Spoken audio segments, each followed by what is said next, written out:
কাতারের রাজধানী দোহায় জরুরি বৈঠকে আরব ও মুসলিম বিশ্বের বিভিন্ন দেশের প্রতিনিধিরা একত্রিত হয়েছেন। কাতারে ইসরায়েলের সাম্প্রতিক হামলার প্রেক্ষিতে তারা ইসরায়েলের বিরুদ্ধে একটি স্পষ্ট ও কার্যকর প্রতিক্রিয়া জানাবে বলে আশা করা হচ্ছে।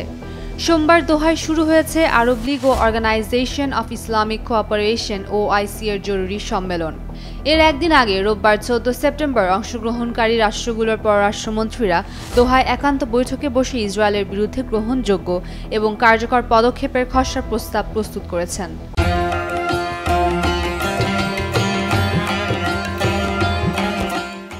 গত মঙ্গলবার ইসরায়েলের হামলায় 5 জন হামাস সদস্য এবং একজন কাতারি নিরাপত্তা কর্মকর্তা নিহত হন। ওই হামলার লক্ষ্য ছিল হামাসের একটি আলোচনা দল, যারা দোহায় যুক্তরাষ্ট্রের প্রস্তাব নিয়ে বৈঠক করছিল।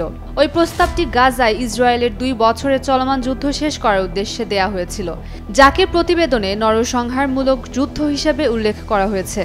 রোববারের অধিবেশনে কাতারের প্রধানমন্ত্রী শেখ মোহাম্মদ বিন আব্দুল রহমান বিন জসিম আল থানি ইসরায়েলের হামলাকে বর্বর হিসাবে আখ্যা দেন এবং বলেন, কাতারের সার্বভৌমত্ব রক্ষায় পদক্ষেপ নিতে আঞ্চলিক সমর্থন রয়েছে।